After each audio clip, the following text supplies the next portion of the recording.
understand people going on the street today in Minneapolis, fighting this ICE, believing they're doing something noble.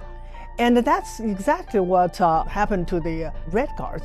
So in the Cultural Revolution, which you lived through, you saw that in real time. When I was growing up, we were always told our goal is to liberate the humanity.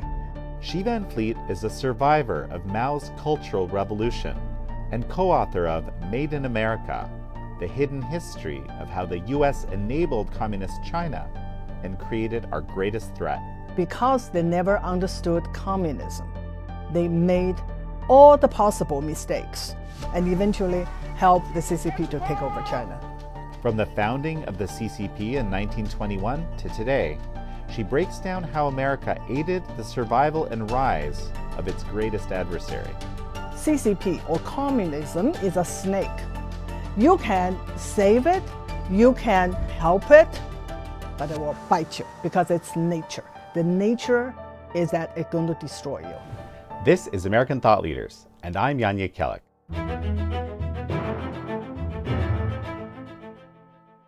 Xi Van Fleet, such a pleasure to have you back on American Thought Leaders. Thank you so much for having me back for the third time. Well, and you always have incredibly important things to say, and congratulations on your new book, which I will also say is very important and kind of dovetails with the book that I have coming out as well, so I find it particularly poignant. You mentioned something in there that a lot of people don't understand, but I also covered. Totalitarianism is distinct from just your run-of-the-mill authoritarian dictatorship. How is it different? Yeah, I think this is important because I think a lot of people use it interchangeably, and a lot of people use authoritarianism to describe the CCP. There is a big difference, and I covered that in my book. And so the difference is that authoritarianism is, of course, dictatorship. They demand you do certain things, and they demand that you obey, and mostly leave you alone. Not totalitarianism. A demand not only you obey, but you have to believe in them. That means they have to control your mind. And it's like a religion. So I think that totalitarianism is more like a theocracy, like in Iran, like in China. They absolutely demand that you change your mind. That's called thought reform, and believe their lies. You have to believe. You can't even pretend you believe. They demand that. And that's my experience, my first 26 years experience in China. I think that's important to understand it. CCP and the people running Iran, they are totalitarianism. You know, this is super interesting because I think that, you know, through pushing this mass propaganda into the system, right? This is something that was a huge lesson to me over the last 10 years, how powerful propaganda can be, that it will change the minds of people. I always thought that people never really accepted propaganda. That it was kind of like, people knew that it probably wasn't true, but just kind of were, okay, whatever, we'll run with it because they have all the guns. But no, it actually changes people. Right? Yeah. When it's pushed in so hard through the system. And so in the Cultural Revolution, which you lived through, you saw that in real time. Yeah, and here too, I think I want people to realize wokeism is also totalitarian in nature because it demands that you believe. They demand you believe, not you can't just say, okay, women can be men, but you have to believe it. And they have been very successful in changing people's mind. So it is totalitarian in nature. So that's why the underlying link is communism, Marxism. Interesting. Well, so a fine point here, okay? I think you're exactly right in that they demand that you believe. But I don't think I still think a lot of people don't quite believe, but they performatively believe. They pretend they believe because, well, it's a lot more convenient. And of course, again, they have all the guns, Yeah. right? Or all of the social power, let's say, or a lot of the social powers is the case, say in the West. So that it's an interesting distinction because they demand that you have to believe, but of course, not everybody. Some of it is pretty crazy. So not everybody believes. It's okay to just pretend hard that you believe, right? It started that way. It's always in the Cultural Revolution. How many people really believe, but they have to pretend? Because not to believe or showing that you doubt, and you're going to end up in gulags or even in execution site. And that is how they run their regime and how they have to do that in order to control your mind. Just very briefly, before we talk about the details of the book, how did the Cultural Revolution affect you personally? I really start to think more and more is that I understand, I really do. I understand people going on the street today in Minneapolis, fighting this ICE, believing they're doing something noble. And that's exactly what happened to the Red Guards. You can't say they just totally just have no idea what they're doing. They believe in it. And same thing like here, those radical left, they thought it's something noble. And that's the power of indoctrination. I've seen that. I was one of them, even though I was not really Red Guard, I was too young, but I believed in the lies I was told. I absolutely never doubt. I always believe that the party is always right. The party cannot be wrong. So what I do, believe in the party. And just very briefly, for those that might be uninitiated, the Red Guard, tell me about who they were. The Red Guards and the kids. Yeah, during the Cultural Revolution, Mao needed an army to carry out his revolution. And he can't use the army. That looked like a coup because his goal is to take down the CCP. What? CCP? Yes, his goal is to take down the CCP. Run this by me again. The Mao's goal was to take down the CCP. CCP. I hadn't heard that before. Tell me more. Yeah. Because he believed that he was no longer in control. He believed that his party was somehow not listening to him. So what to do? Get rid of them, all of them, from the central government all the way down to the village level. And so he needs people to do it. He needs an army, and he had an army, and that is tens of millions of Red Guards, the young people. They know nothing, and they can't think critically, and they do one thing really well, follow the order. So they did what Mao wanted them to do, to take down the CCP. They did. So how did that look like in real life? Like, what did that mean? Well, what did these Red Guards actually do? 2020. That's what they did in the Cultural Revolution, like what they did here in America. It's destroy everything, destroy statues, destroy communities, because they're so emboldened. They were backed by people in power. In China, they were backed by Mao. Mao claimed himself to be the Red Commander-in-Chief for the Red Guards. And here, the Democratic Party was behind those mobs, those rioters, those looters, everything. And so you don't have to imagine. You just think about 2020 in Minneapolis and 2026 in Minneapolis. That is what Red Guard looked like. Well, except that the Red Guard took it to a kind of a whole different level, right? Like I remember there was this three-body problem. Remember there's this series that came out recently, not too long ago, where they really kind of showed what these Red Guards were doing, right? And I was amazed that this landed on Netflix. I was too. Yeah. And yeah. I tweet about it because it's very true to life. That's very close to what happened. So my point is they were killing people, literally, right? They were killing people. Yeah. And the killing started with the professors, start with the teachers and principals. And so I would say we're not there yet. Very close. Very close. It won't, if we don't stop it, It won't take long for us to get there. And so what you're saying is this is a combination of indoctrination and sort of the understanding that there's institutional power behind you.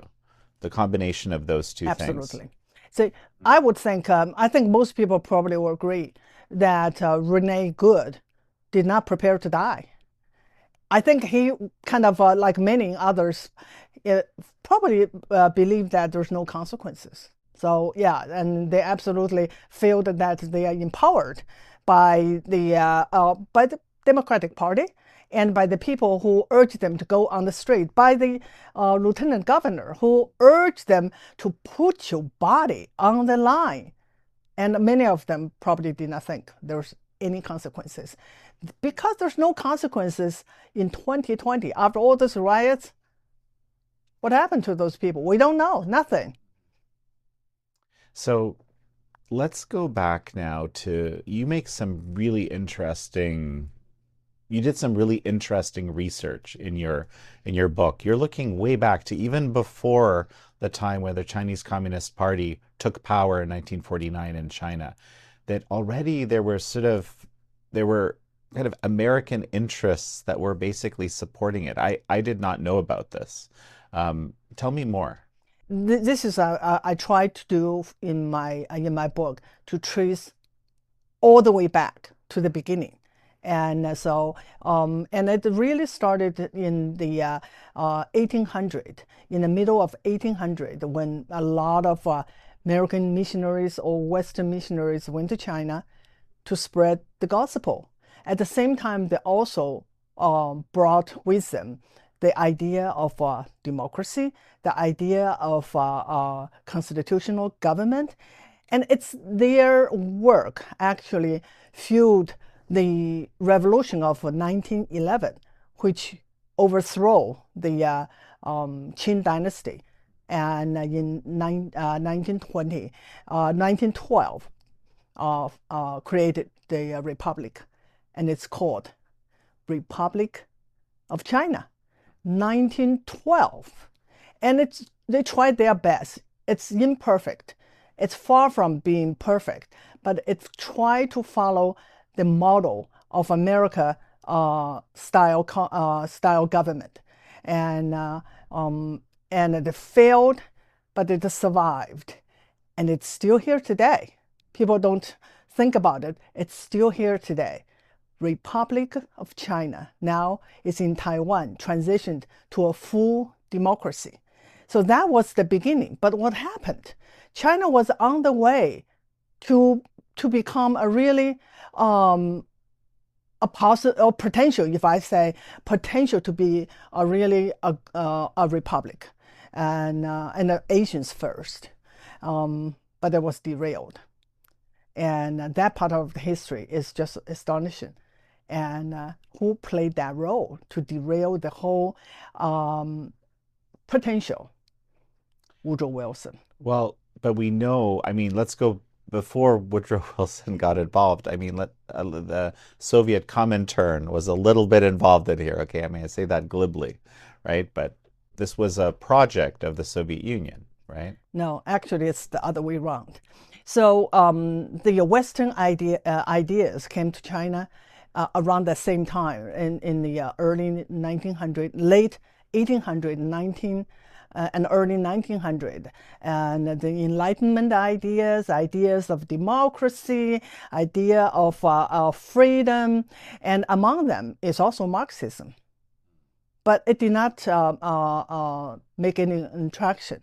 People are more drawn to the Western idea, and they call it Mr. De and Mr. Sai, meaning science and democracy. They believe that's what China needed, and that's what will save China and help China to modernize and to be independent from the foreign influence or control of the imperial West.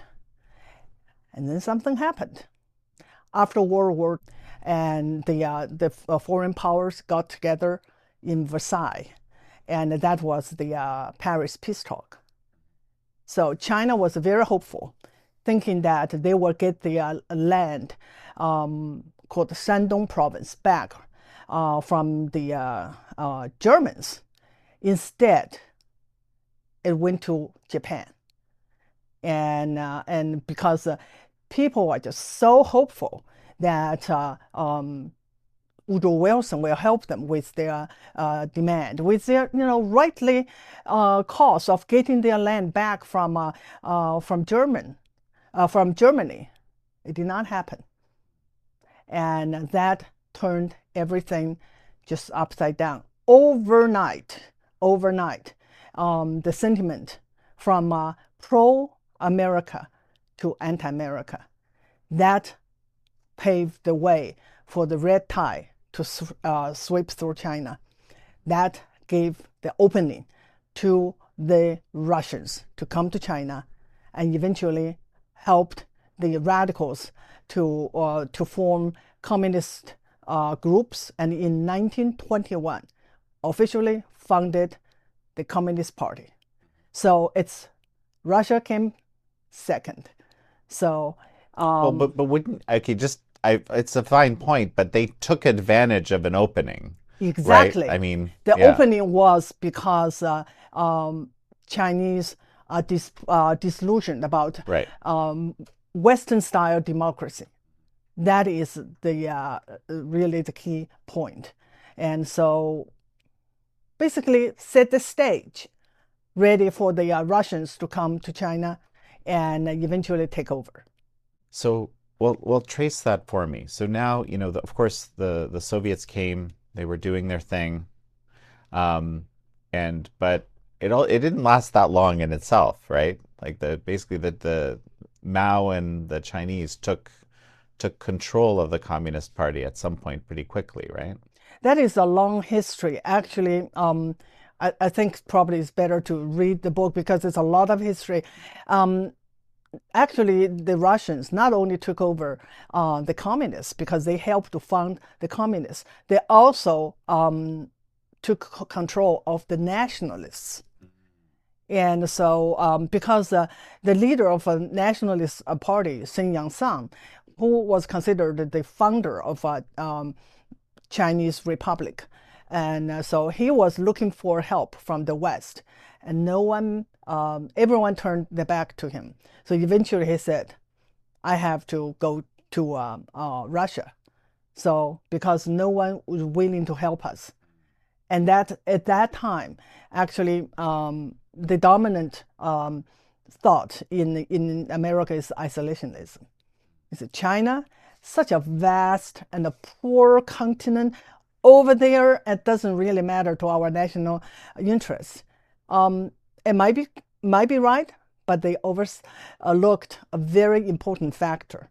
The Russians are ready to move in, and they did. Absolutely.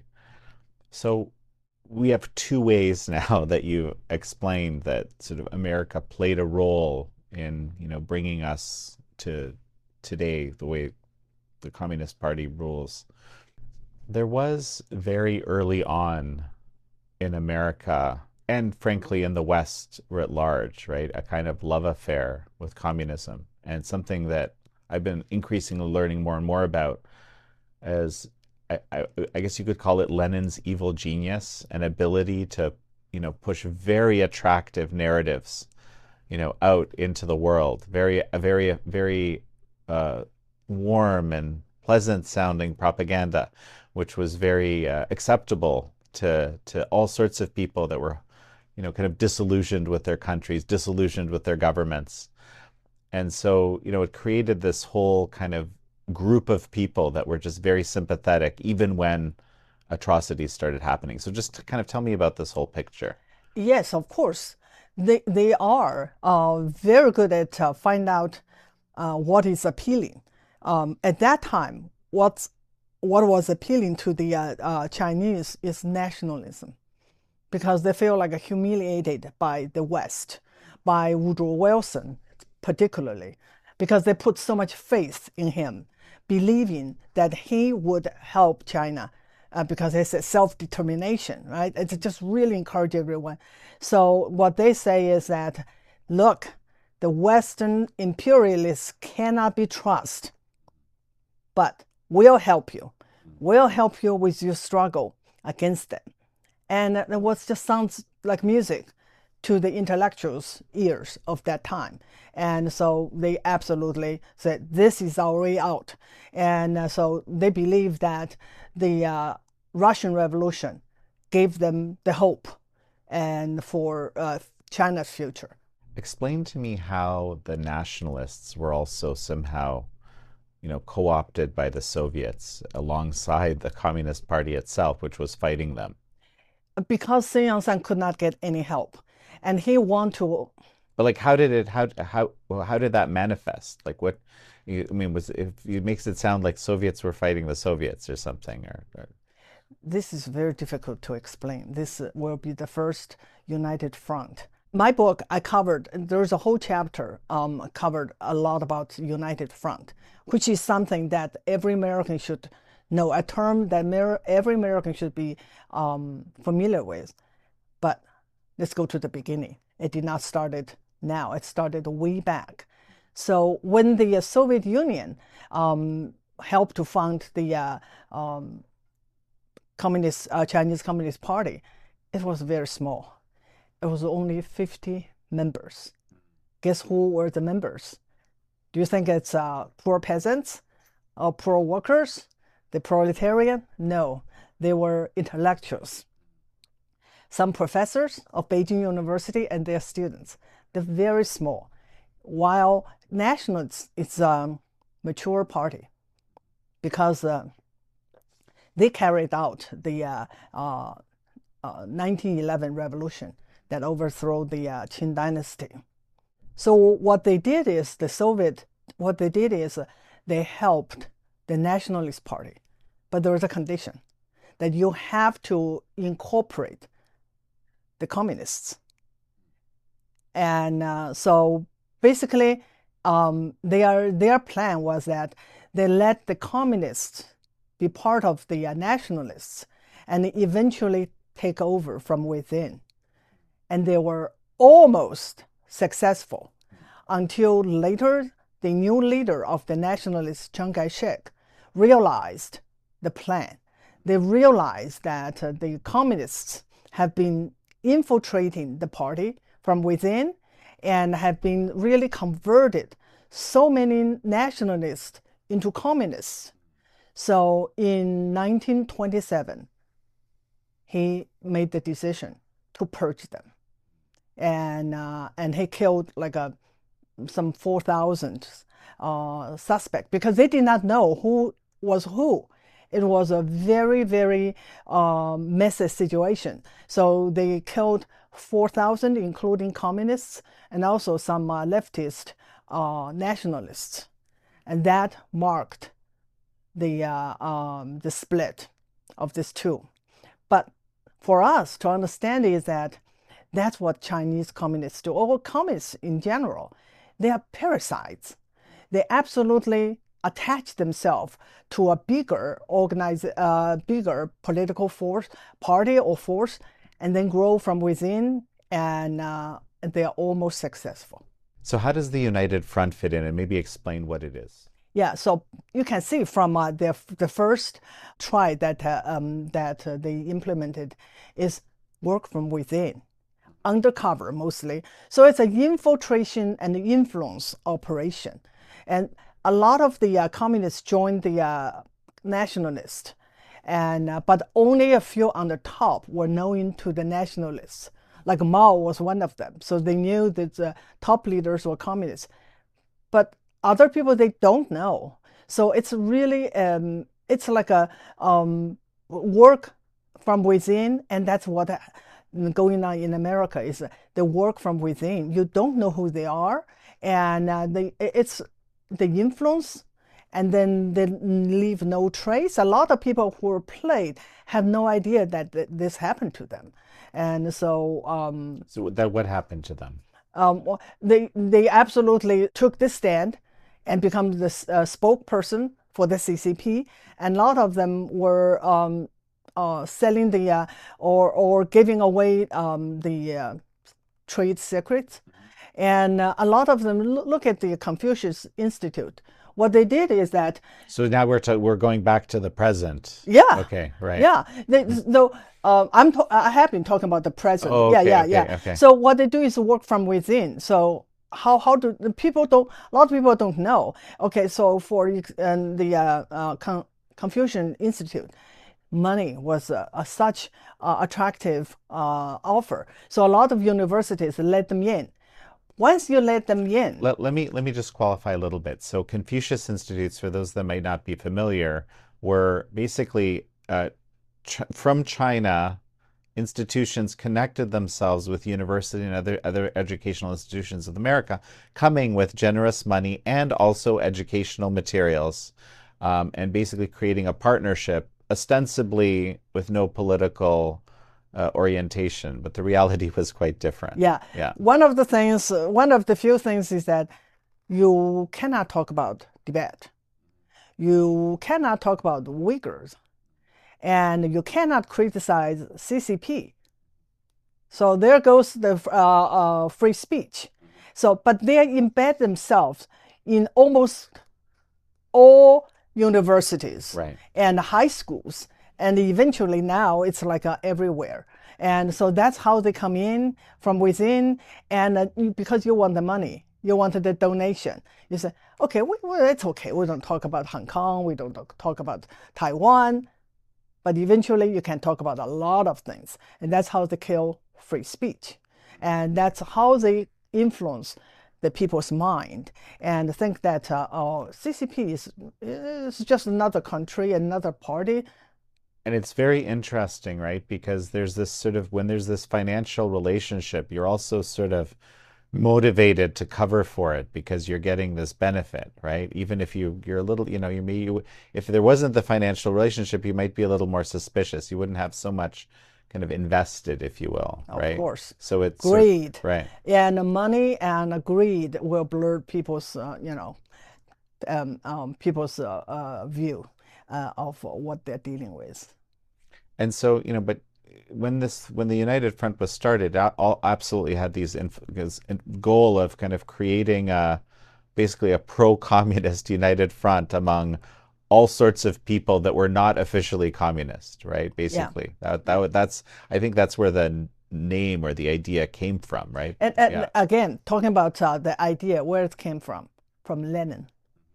Yeah, United Front, this idea and this tactic was created by Lenin. And of course, the Soviet taught their students well in China. Mhm.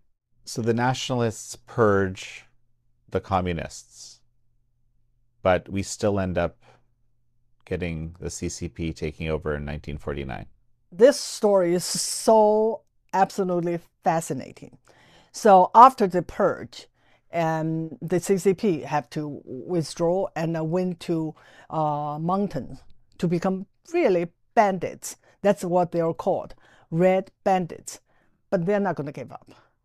And that's something we have to learn. Communists do not give up. And Mao famous said, a little spark will start prairie fire.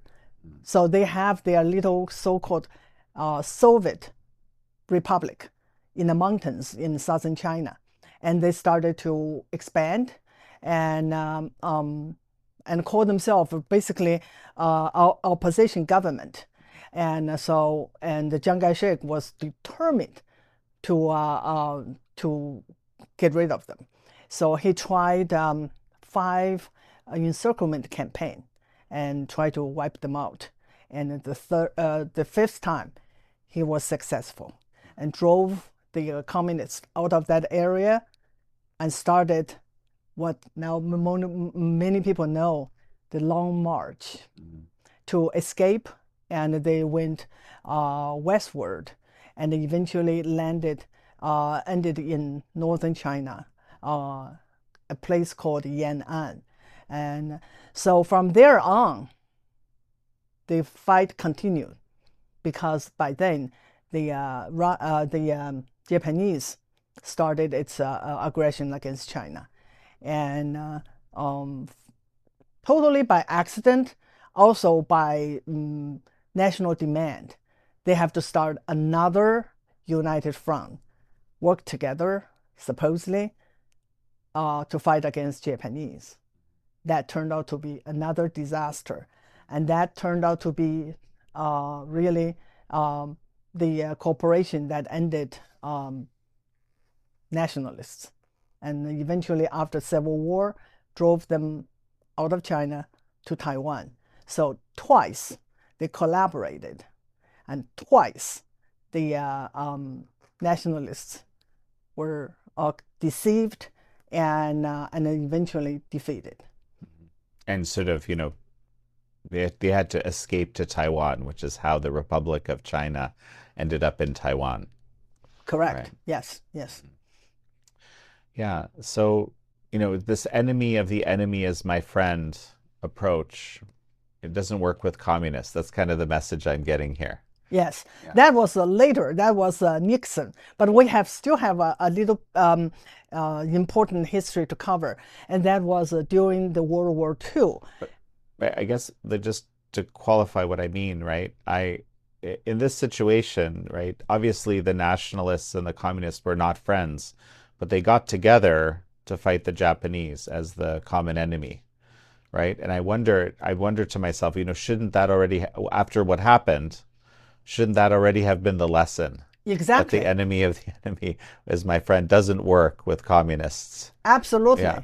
But the history is very complicated. It's not that simple. But my book explains why the nationalists were forced to collaborate with the CCP again.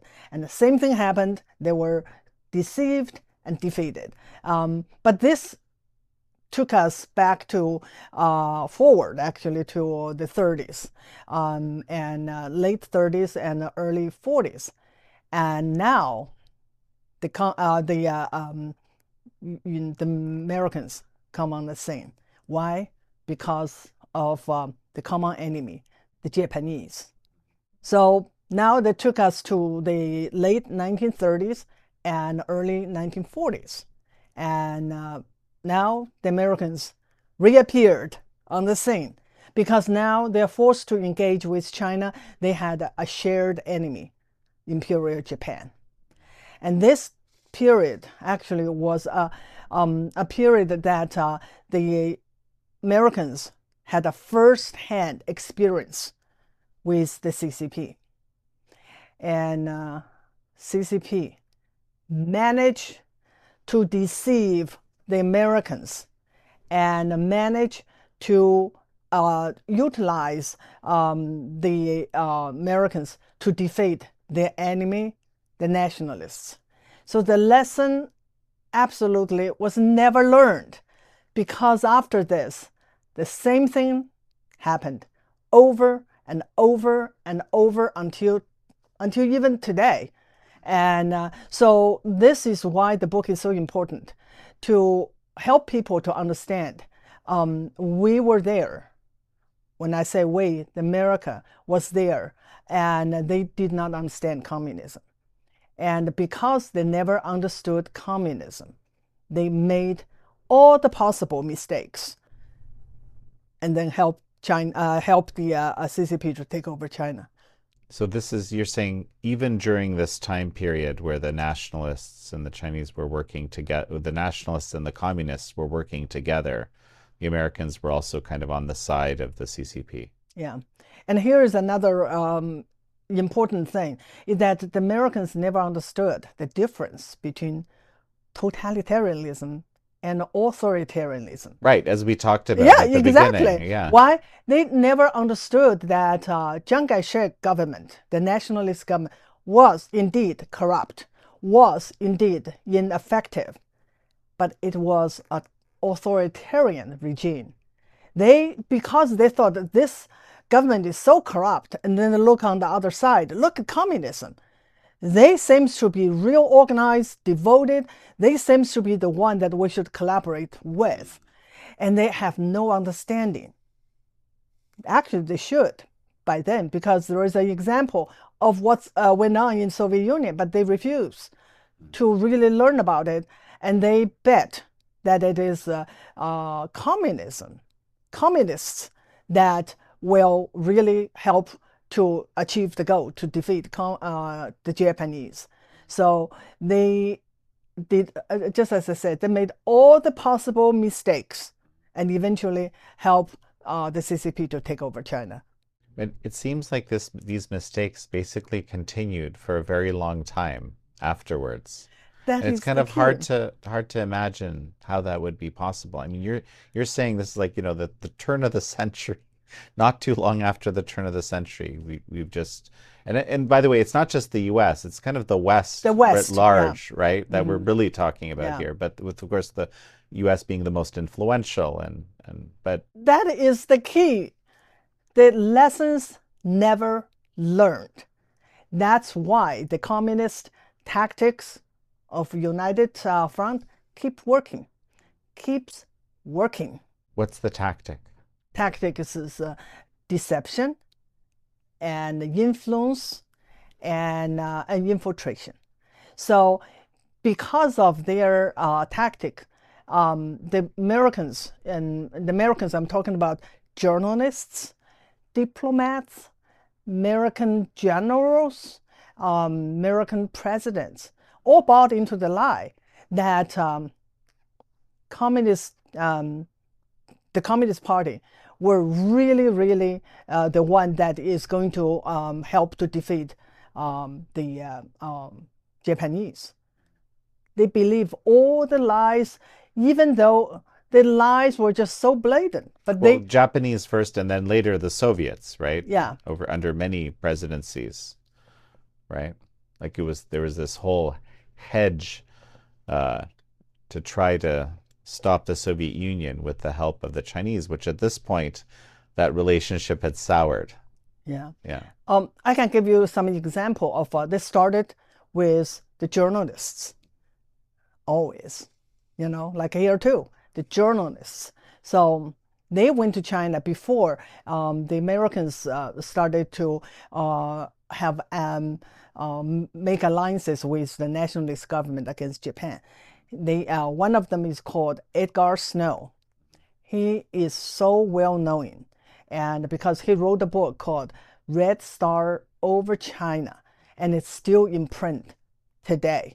He went to Yan'an, the base of the Chinese Communist Party, and he did a glowing report of the communists and compare them basically to the early Christians.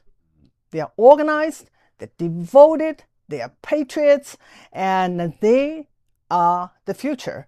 And of course he has influence.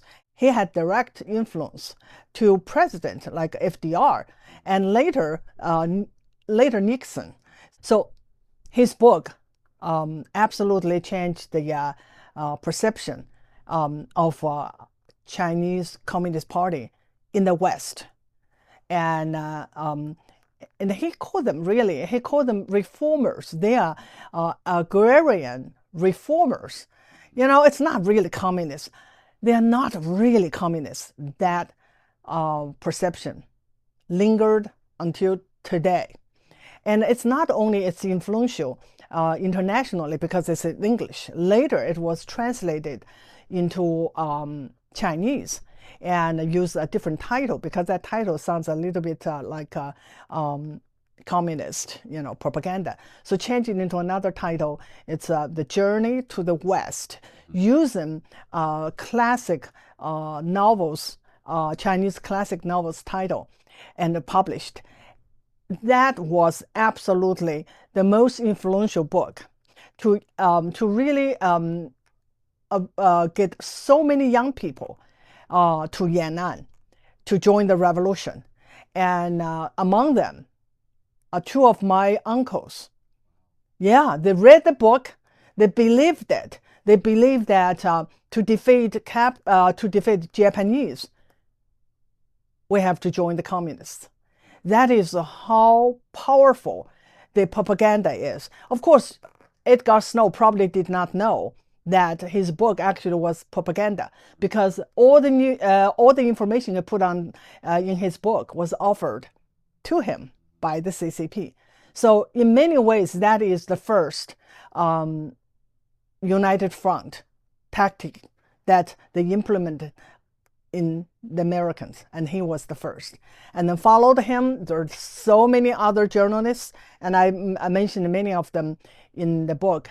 But later, the State Department, the diplomats, and the Christian educators, the missionary, the people that are really missionaries, they also knowingly or unknowingly, mostly unknowingly, help to spread the propaganda, and a lot of them just helped so many young people, just like here, just like in America today, to believe in communism and to abandon their families. So a lot of them were well educated from well-to-do family, abandoned everything, went to Yan'an, joined the revolution.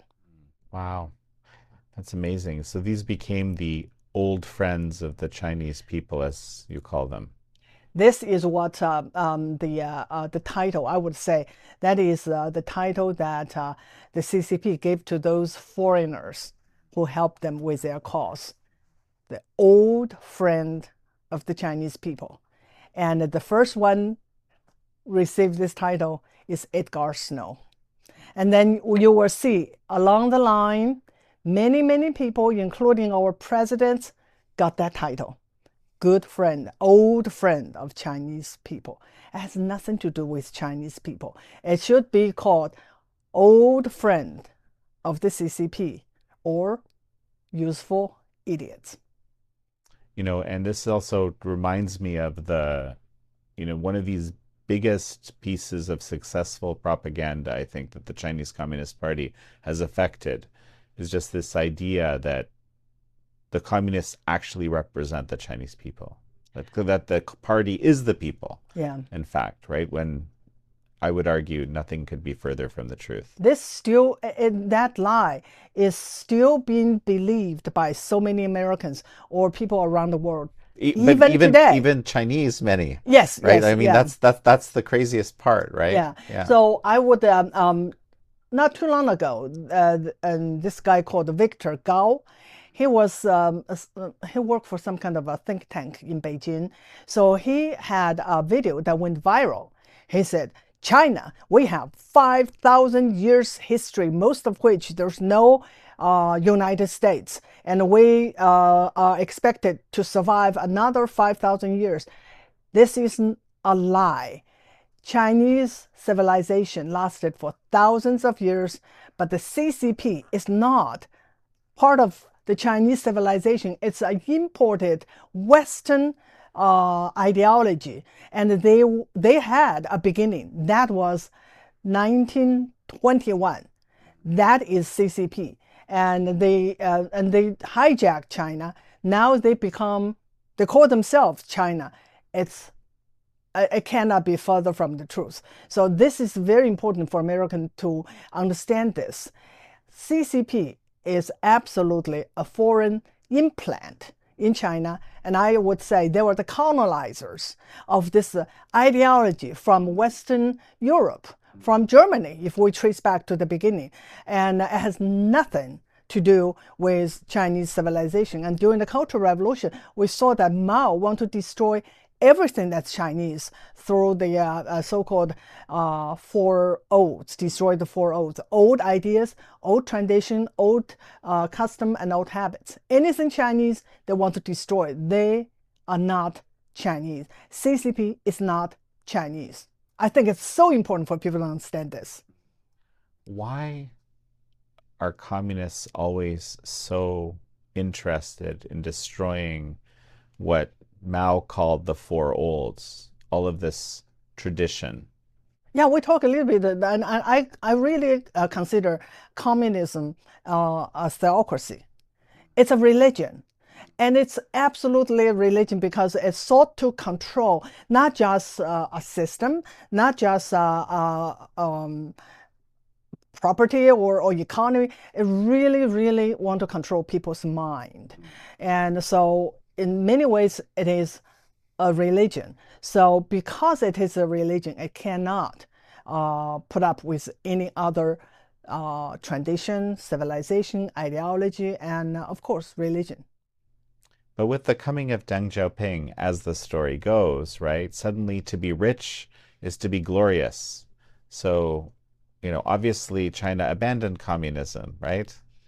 Well, then we have to go back a little bit to Nixon, don't you think? And so it was 1972, and I was in high school that we learned Nixon was coming to China. We just could not believe. If Americans were shocked, we were just imagine how shocked we were because since childhood we're taught America is our deadly enemy because America want to destroy us, and we'll do everything to defend China against our enemy. And then you tell me President Nixon was going to visit us, and I just could not get our mind around it. And that was the height of the Cultural Revolution, when everything was in ruins, absolutely in ruins, and there's no economy. And a few years after that, I was sent to the countryside after I graduated from high school. Why? There's no economy, no jobs, no nothing. We live in extreme poverty.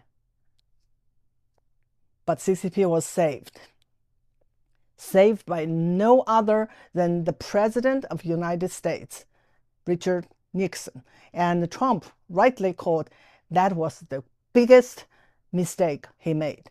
Yes, that is true. He saved CCP. He saved the CCP from the ruins. Mm-hmm. How? He opened China up. And at that time, it's even worse than just economic ruins in America. In the late 50s. In China. In China. The time was just so crucial because China at that time was facing the absolute total collapse internally. There's no economy. There's just everyone was living in extreme poverty. And but more than that. And in the late 1950s, there was a big split between China and Soviet Union. And it get worse. By the time of 1972, by the time that before Nixon visited China, the two powers were almost at the blink of nuclear war. Can you imagine? Mao was like a threatened both internally, externally. Only this time it was his former boss, Soviet Union. And he needed help. He absolutely needed help. Sure enough, the help was on the way. And that was no other than the President of the United States, Richard Nixon. So it opened up. Opened it up. And all the crisis eased. And soon after that, and China got into the Security Council of United Nations because the Americans did not do anything about it. So turned around and then absolutely was saved and escaped all the immediate threat of being bombed by a nuclear weapon, and now safely on the side of the Americas, of the world superpower, United States of America. It's a really, this story, and I want to encourage people to read because you flesh out so many of these details and nuances of how this all happened. But we go from this opening up where the Nixon administration, in effect, kind of saves the CCP as opposed to having it collapse and something else forming there. Two, there's this kind of line that goes all the way to today where the CCP has these deep, deep inroads in America itself. We're seeing another biolab that's been discovered. We have these, police stations, as we say in quotes. We have, all of this IP theft and, cyber theft and United Front, compromised individuals across the whole country. And it's not just America, but of course the focus has been America. So just I would love to talk out through all the nuance, and that's something I think people should read your book through it. But just kind of give me a picture of how we went from the Nixon's opening up to today. Yeah, I think this you're so right. There's so much to cover, and it's almost impossible. But I try my best. So after Nixon opened the door to China, and a lot of people have problems understanding it. And just like me, I was like, what? But then, of course, I could not think critically. The party must be right. So yeah, so party was right, but a lot of Americans have trouble understanding it. We're still in the midst of Cold War, so if we ally with the Chinese, which was communist country, and so then is the Cold War about communism? And so people have questions. So it just make no sense, right? And so what they did, the Nixon administration, they come up with a way that somehow worked. They said, yes, the enemy is still communism, but the Chinese communists, they're not really communists. They are so-called communists, and that has been actually the way that they deceive Americans, and still worked. Still today, people think that oh, Chinese communism, it's kind of like Confucius communism. It's not like the Soviet communism. It's still today Russia, Russia, Russia, and not many people call China, China, China. So they were allowed to not be questioned. All the atrocity happened behind the so-called bamboo curtain, was not taught. 80-some million Chinese died under the Chinese regime, and later more than 300 million babies were forcibly boarded. Not told. Not so. The American people just okay. Chinese communists, they're not really a threat. They're okay, and so that is really a problem. And so later on, they call they're reformers. Remember Deng Xiaoping, the reformer. Deng Xiaoping never planned to have political reform. All he wanted was economic reform. Why? Because China was absolutely in the brink of total collapse. At that time, nobody believed in CCP, and so he has to do something. So that's why he got his doctrine, now kind of famous, black cat, white cat. As long as it catches mouse, it's a good cat. It's temporarily we have to save this country. And what do we do? Is get the foreign investment, get their technology, and that's how we started. And Americans were told, if we help China, first of all, it's not a real communist, it's a so-called communist country. If we help them to develop their economy, democracy will just naturally follow. Do we remember that? And I have to say, I even kind of believe maybe if we help them to have a strong economy, people will naturally demand more freedom of speech, and then we'll have a democracy in China. Wrong, because again, we're dealing with communists.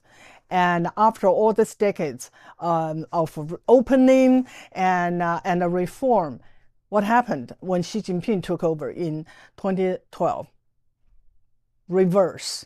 Now going back to Mao era, because to them, wealth is important, but nothing is more important than the control of power. Mm-hmm.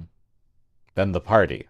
And keeping the the party. Absolutely, because power and party is the same thing. To save the party is more important than anything else. And this is something else I think it's important that I want to bring up, is the rise of China. Now it's become the second largest economy. Who benefits? Okay, we'll say, okay, Americans, we sacrificed, we lost millions of jobs. Maybe by doing so, we help the Chinese people to have a better future. No, that is not the case. We help the CCP elite to become rich. Even today, I think it's 600 million Chinese only makes $5 a day. Why? Because that's not what the CCP doing all this for. It's for their power. So the CCP elites become billionaires, some even trillionaires. So the rise of China is bad for America, bad for the world because they become really a threat, a regional threat, now a world threat. They are, we can see their hands behind almost all the terrorist organization, and also in America, we can almost see their hands behind all these radical organizations, behind BMM and behind the protests for Hamas and today and anti-ICE. And there's people reporting the connection of their money coming to fund those radical organizations. So, but most of all, I think it is the Chinese people who are the victims of this powerful party. And before I said, after the Chinese Cultural Revolution, they really lost all their legitimacy. People did not believe in the CCP. Not only that the CCP was and the whole country was in economic ruins, but also people just lost faith in the Communist Party. But today, they absolutely have more power than ever. And so the democracy in China is further away from the horizon than ever. So the victims absolutely are the Chinese people. I just came back from the International Religious Freedom Summit, which was here in DC, as we're filming, the last couple of days. And I keep thinking about this, that religious freedom really is the litmus test. Because as you said, right, in these communist societies, it is this kind of quasi false religion character that communism takes on. And so, of course, they have to suppress any other form of anything that would compete with that, because people, I believe that people naturally want to seek that connection, an actual connection to God, not with the Communist Party, ideology or as an intermediary. And so it can never tolerate the religious freedom. And I think if we understood this and saw that and understood that this is the red flag, right? Absolutely. Yeah. We would be in a very different situation, right? Yeah. And Yeah. the other thing I can say is that during the Cultural Revolution, and they depend on people reporting each other. And I just absolutely remember that we're encouraged to report even our parents. If we hear they say something that is not politically correct, or is that somehow against the party's party line. And they don't have to do that today.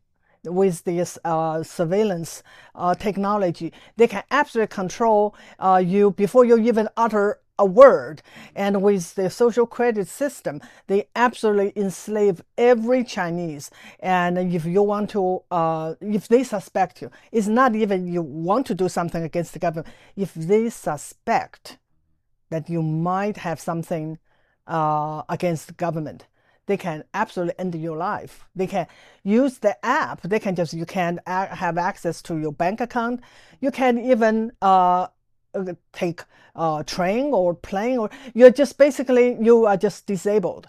And so that was not like Cultural Revolution anymore, because now they have the technology, they have the money, thanks to the West and thanks specifically to the United States. Now they become more powerful than ever and more dangerous than ever. I mean, it's interesting because they're more powerful. They have a lot of power, and they are dangerous. I think I agree with that. at the same time, they're in some ways they're very fragile. Yeah. And you can see that just in the past 2 weeks, the news came out of China that Xi Jinping purged the number one in the military and a bunch of high-level military leaders. And this is not his first, but this is his biggest. And and this guy was his childhood friend. But it doesn't matter. It doesn't matter. Why? Because he feel not secure. So because of that, he has to purge everyone that he feel like he's suspicious of. But eventually, he won't trust anyone. There's no one left to trust.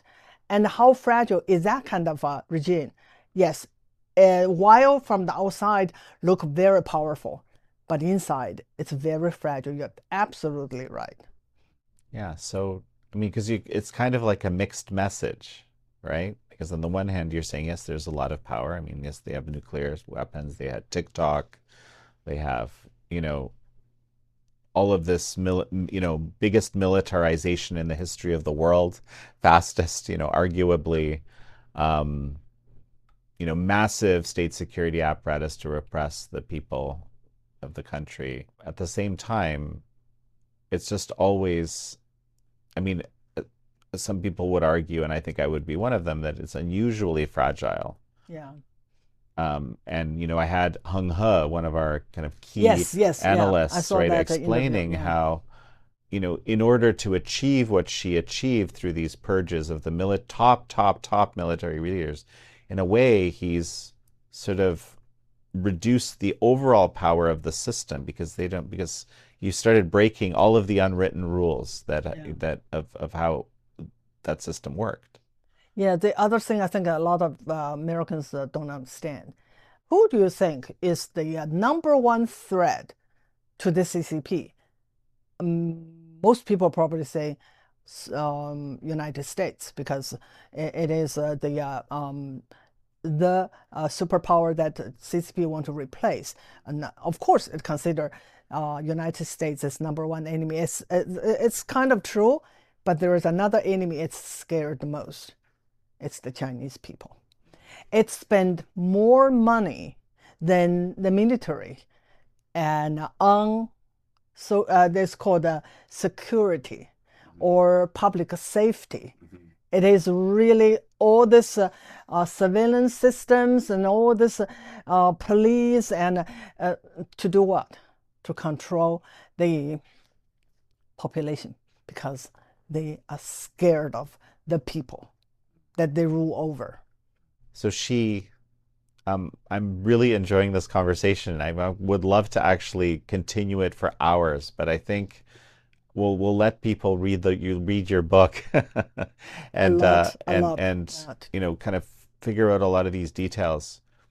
Again, we looked at a situation where on the one hand we do feel like the CCP has an unusual level of power, military, unusual level of influence in the West, in America. I mean, we can see variations of it all the time.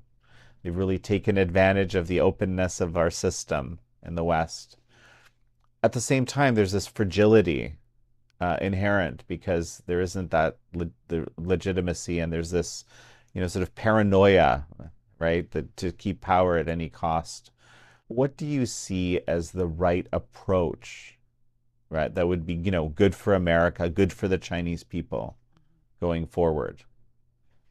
Yeah, it's a big question, but one thing I would say is that the theme or the goal of my book is to really to tell American people we have threat absolutely over there. That's CCP, and and also my first book I addressed the threat within, that is the American Cultural Revolution, the woke ideology, and but where is the real source of all this problem? Are they even connected?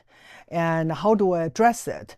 And it's a big question, but I would say that my first book, Mouse America, I try to answer the question to the threat from within. And that is the woke ideology, and that is not coming from somewhere else. It's homeborn. Woke ideology was born here and made specifically for a country like America. And so, but after that, I still feel like there's a lot of questions unanswered. But also, I want to make this very clear in my second book, Made in America. And as the title said, I believe that the reason that CCP, first of all, was successful in taking over China, and later in challenge directly to America, is because we, as Americans, we fail to, especially our leaders, fail to understand the true nature of communism. And we fail to understand the threat it poses to us, to our way of life. And because of that, we made one mistake of another, and history was never learned. And that's why, the problem is here. We have to look inside rather than look outside to have solutions. And this is a huge problem, but I say start with learning history. Start to learn how we got here to begin with. And I think this book will help you really to understand a lot of things that you are not taught, because this is, I call it hidden history, because it's not taught in schools, and it's not taught and discussed in public discourse, because a lot of people want to hide it. But in order for us to understand, we have to learn this very, very important piece of history, and that my book is all about. And you mentioned that we really failed to understand the true nature of the Chinese Communist Party, of Chinese communism. I think this is of critical importance. I actually make the same argument. In a nutshell, how would you explain that nature in the shortest possible way? What is it that we don't understand? Okay, yeah. One way is to understand that communism, we talk a little bit, it's a religion.